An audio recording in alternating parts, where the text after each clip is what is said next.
Giaguit, hello. Welcome to the podcast series of the Center for Irish Studies at Villanova University.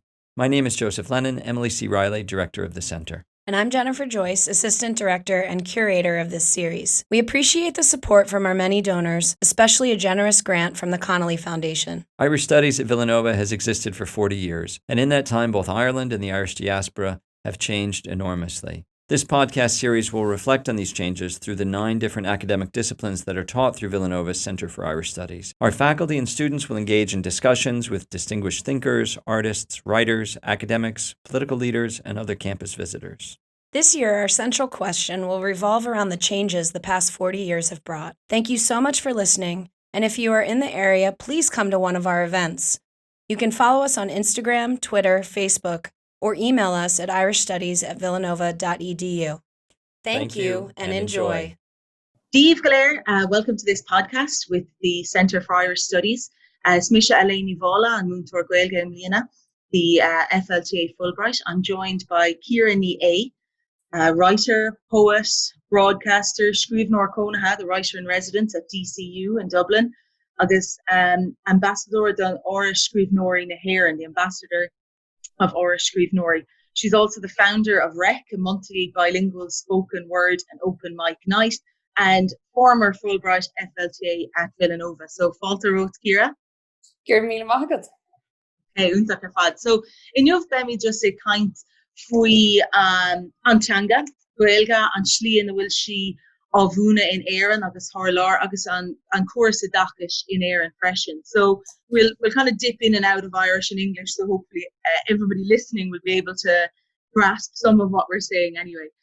So here Contusa Krelish Aberlin fui dohahi le Gaelga Avuna Stig nu last muid and Cuasa Dakish the Dini Fosta la Poshti. Well, ni Muntor me really made bear agus Gaelga Éireann School. But even though I studied Irish and English, I never was a teacher, even though that's what everyone asks you when you study Irish. So you'll be a teacher, will you? We have chuimisteach sa fáilte work their dús agus an sin rinne mé ear came Slimyan. So in UCD tá scríb agus cumarsáid mar chéim tá sé anhá. Agus an sin bhí mé ilta le istocha bheith scríb agus I dina cumarsáid. So then I started a YouTube channel and I started kind of publishing poetry videos, and I started, as you said, REC, which is a spoken word night, multilingual. Agus, yeah, so Shin and Stiffa Beans are Shulagum Olagala, och Eganam Kena is Bradam Vegmuna. Nor Vimenis Oiga, Vinigoni eg immert Ranga, Lemme Graharika, Mirhan She Sholo Necher. Och is Malam Rudi Alum Agus Shin Idavuna Doriniala. Agus is one of smíanamh valley difriúla rudí a bhíniú agus a chur láthair is rud é a haithnín scomórlam. So cé nach múntóir mé hifiúil bhún mé aber an Gaeltacht agus mé I dhéagóir agus an ollscoil agus thosaigh mé múna le Gaelcultúr agus le chunran na Gaeilge freisin. So when you're teaching in the Gaeltacht, tá sé go maith mar tá amagat leis na dégóirí ach ní gad clí le syllabus the hord testa no syllabus na scola in éochar rudatá Cade? Níl an brú sin art. Yeah, níl an brú sin art agus ní gad it's mean if we screw the hat like it's féidir leis na daltaí bheith ag sprí leis an teanga agus ceapan go sin antáhachtach agus an sin taobh an wit de dhéagóirí is na daoine fásta a bhí á bhúna amúna agam bhí spéisiú sa teanga. Agus like bhí siad ag feall an Gaeilge tuiscarbh spéisiú ann agus is mór an difriúil sin agus duine nachhfuil géir an teanga Alum. So I love teaching older people who are interested in Irish. Yeah, I love the connections their mind is making, especially Irish people, because really we are so saturated in the language, in Hiberno English, in place names, in surnames, in our history, and you can see the links happening in their brain, and you can see them getting excited as they return to the roots of what I kind of see as like the language of your blood or your soul or something. Because even when we speak English, we speak Irish translated into English. Well, anachud denam. Agus is bralam bheith ag múna Gaeilge do Dhaoine tá ag iarraidh Gaeilge Alum. Fad. Yeah, well, so tá sais Lergas de Frulagam, I have a different insight. Mar is Muntor me, is Muntor Bunskola me and Aaron, a primary school teacher. So Totahi agam le na pashti agus Anguelga Alum don Keadur. So real just starting off on the language. And I suppose what you were saying about adults being able to make those connections, the younger children aren't. So I think it's something that is being addressed in the current curriculum of Irish. So I think it's good to see that they are taking different ages and stuff into account, you know. So August like how the capan to fui, you know, Antanga and Ear and fui Loher. So it's sort of the status of Irish. You mentioned there it was kind of a soul language. How do you think Irish is being perceived at the moment in Ireland? Oh God, I'm really living up to my poet title there, calling it a soul language. Like, yeah, it's beautiful. Is dóilm go sé ahrú mas rud gorev an jarka an júltach fai right blianta agus sinna deirtarlum. Is dóilm gevekadini anish gur lo antanga agus gwildini nís oli freshen air na 4C mora seo a chur in ultagwini gur drochrodi and Gaeilge. So like young people now are so #woke. You know, like they know what colonialism is and post-colonialism, and they know the negative effects of, you know, cultural cringe, and they're calling themselves Fenians, which is hilarious. And it's very interesting to see it happening. And I wasn't alive for the first time around, but I'm told that Irish was always seen as a negative thing, associated with backwardness and poverty. Now it's associated with socialism and liberalism and, you know, multilingualism. So Tashe an Eigsul fad. And actually, I never even mentioned there when I was talking about all the teaching. I didn't talk about teaching in America. And I'd love to know how you. I was going to get onto that next. Yeah. Okay. Not to take over, but I'd love to know. No, go for it. Yeah. What were your experiences with teaching Irish in America? Mar Darlam Capam Guil Antanga de Frulansha. It's more of a link to heritage here, maybe. What do you think about that? Yeah, and it's interesting because I often think that heritage or that imagined heritage is frozen in time. So people, they think of the Irish as a link to their heritage, but it's something that doesn't exist anymore in Ireland. It's a type of Irishness that was once there and isn't. And the language is used daily in a modern setting. So it's not necessarily linked to what they think it might be. And Chéad Rud a Haspáin made them a wrong Panty, Queen of Ireland, in the culture class. So I wanted to show them, like, okay, here's Ireland. You know, one of our foremost political commentators is a drag queen called Panty Bliss. And we voted for the marriage referendum. And we've got an abortion referendum next year. And like, just blow away those cobwebs. Agus obvious we ver and get mar they can tradishunta. So I think in one way they had a small bit of baggage as in what they imagined Ireland to be like, but but they don't think of the language in such a negative way as a lot of students. Like you said, you're teaching primary school students, hopefully before they've got a chance to have subsumed some of that negative media attention.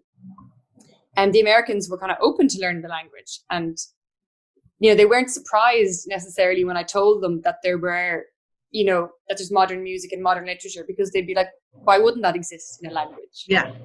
So Erli, vi should shingama, Valakela, vi should Dakar Ohiv, Litru, Avinu.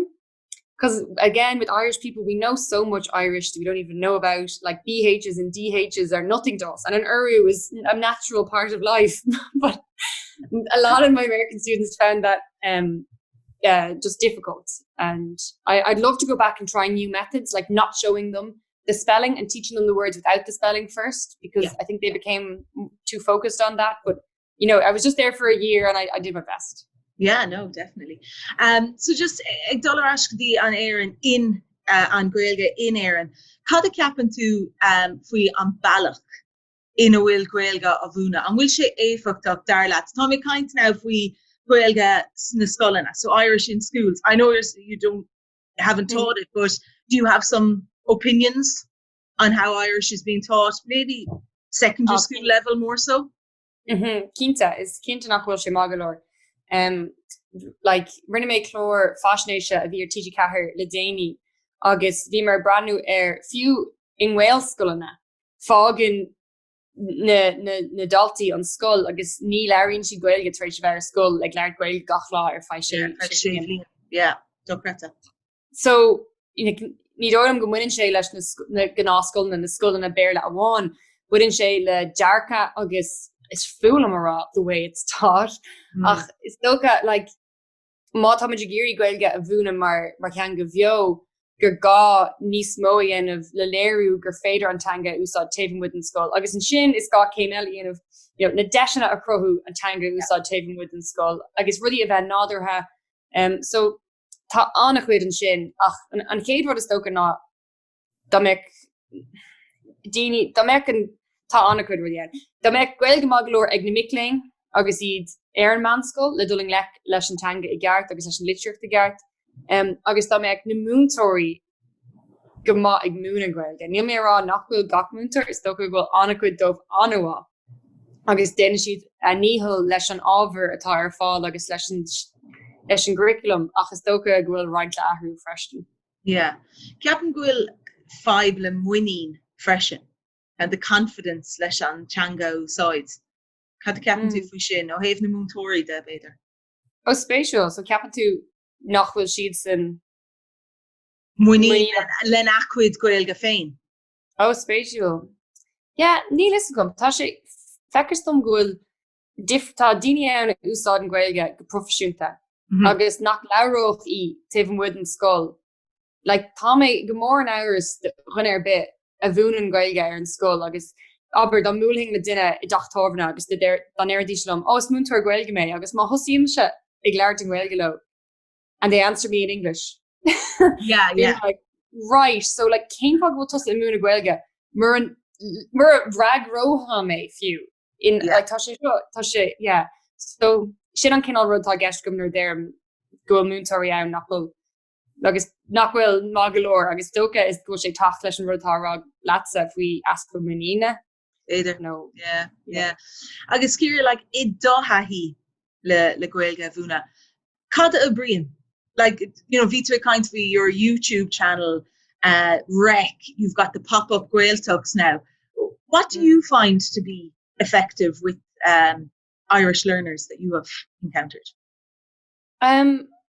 Like I said, I try and make things relevant to them. So if I'm teaching the Tishel Ginnadach, I wouldn't teach random examples like Lauer on ear Vord, the big man's book. Like, Níl sé sin úsáideach, le stair hí mé like, oh, far and fwished, or if you're gone fwished. These are samples they see in their everyday life. Na rudí a bhaid siad ag irí a rá sa saoil, like, annach chud do mo chuid gailge hain dabhla mé a détha tábharna é. I learned the Tishel Ginnadach for, I learned how to ask for a drink because I wanted to get a drink, and I learned the Tishel Ginnadach for things that I needed to know. So I think make things relevant, make things modern. I bring in as much as I can outside, like I don't stick to a textbook at all. I'd find a song that has whatever structure I'm trying to teach if I think my class is interested in songs. Of course, you can't satisfy everyone in the class at all times. Like Dana Miyihil, Rudia Quinal, spatial the weenie. I don't think textbooks are the answer. I think as much as kind of, as I call it, like out in the wild, like finding Gaeilge in the wild. Yeah. Do you find the same? I do. I find the same. And I think it really depends on the learners that you have in front of you. Mm-hmm. Some of them, like you were saying, might just be particularly interested in music and songs, and that's how you'll get to them. Others, I have found, they like the rote learning. They like to do exercises. They like to fill in the blanks. Agus, it's faidir in a shinny ain of freshen. So Captain Gulche, Alone Roddy ag teach the Kayla, like lots of different things coming together. So nur vitu an Shaw in Villanova. Had a captu fui an adulti and Shaw. What do you think of the students here in Villanova and their enthusiasm? I find them very enthusiastic this year. It's really Quintana Vasantanga agus Agiri Antanga Alum. Yeah, tagum lat. Vishi co jigershak shin. Agus few them, it's Kevin or one for did a mark knockoff co origin screw do one agus fishi gemor giri screw do yen of no rudigan savrashing of kun Honishi Rashes Jock agus fishi Carta haki, okay, so Shaw Garta will the inertian space in ngach Dalton nach more a vegama agus da luhing rudigan sarong bhí gach sean sound go rockadís Google lené aimimsú agus ag bhí sé anspéisiúil é sin eáil mar is dóm go cinál cultúr difriúil san hoscoil in air an ní bhíon daoine codígur sa céine. Ja gan ceap gohfuil na daltaí Americanánig anna dígraseach fad. Agus nuair a bhí tú I Philadelphia an raibh tú a coní sa chathair nó Bhí mé coní in Ardmore. So yeah. Gan a Miss Grayley. Agus cad a ceap tú faoi an cólúidir baileachta for an Irish community in Philadelphia. Bhí sé bhfuil mé so actually nóir tháinig mé dús bhfuil mé chuir mé ag an amach ar Twitter agus dúirt mé am lethna a ggéine ar aine in Philly agus like éonara bhí an nasc có fada sin bhí aithne ag far Alum fergal ceapan go raibh anna aige ar duine ar chuine a raibh aithne ag an duine sin ar an man seo Jessica agus dúirt si bos tíróndí agus dúirt si is féidir lasa nuair hagann tú America fánach lumsa gotí go bhhain tú tach agus ceapan grán mille hir fá caiiciise an sin daim si mé take in Ardmore agus bhg mé staach an sin mar bhí sé an dachar bhí si in Manion agus bhí sé dachar but like an sin bhfuil mé le cuaimé go dtí an Irish Cultural Centre Irish Diaspora Centre Dr. Anish. Okay, yeah. I went there for lunch, I think once or twice. I went with Jerry. Does Jerry come to your class? Yeah. Yeah. And like, he was very welcoming and I really saw how the Irish community there stick together and mind each other. And yeah, and I used to go to Ciara Ni E for the ga. Agus bhfuil mé Lordini and sin bhí sé aus ar fad. Agus han sé lom go raibh na cluichí ar siú có luas a lá freisin. Like a 9 o'clock. Yeah. Time difference. I'd be there with the mimosa, like, come on, Leo.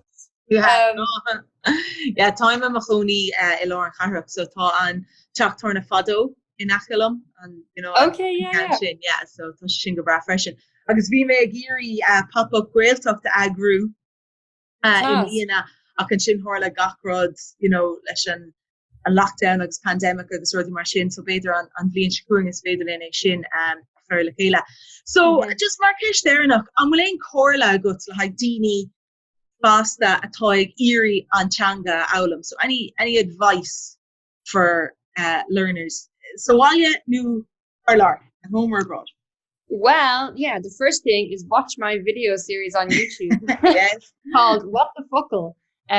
Because I wasn't raised with Irish, I try and make videos that explain things that might be hard to find in grammar books. Little extra things like what's tier Cunnel? Like everyone kept saying when I first learned Irish, people say I'm from Tier Cunnel, and I was like, where is this place? Or Kirkagreena, or just little things like that. Apart from that, yeah, like get in with the Irish community on Twitter, on Facebook. There's a group called Gaeilge One. Read Torish, the newspaper. Like ruddy bioga komala ruddy mora denishit on different. Listen to Irish music, listen to radio na Gaeltachta, even to hear the sounds, and like the sounds of Irish. And there's loads of different I think Oscar O'Keara has a thread on Twitter called DIY Gaeilge, which is just full of kind of ideas of things you can do like Duolingo or small things like that.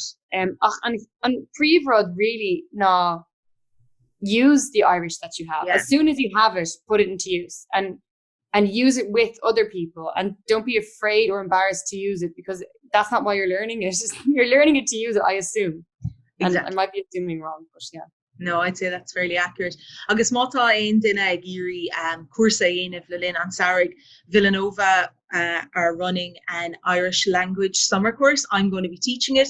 Agus Tommy ag olbhú done TEG, the A1 TEG. So it's a preparation kind of course for that, where you can sit the TEG level A1 exam at the end. So mátá sim again dinna, if anybody's interested, they can check out the Centre for Irish Studies on the Villanova website.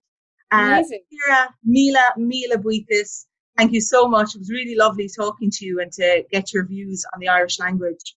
And I hope we'll speak again soon. I'm so jealous that you're in Philly right now. Like, I want to go to Reading Terminal Market. Is it open? No, tá sé dúnta faoi láthair, but so tomorrow things should be loosening up a little bit more. So Okay. great. Tá mé Bríon ag age. tanmh agus gachrod, so yeah, I'm the guy go bra. Good stuff. Yeah, it's been so that's Míle buíochas, Good. Ciara. Good. Slán.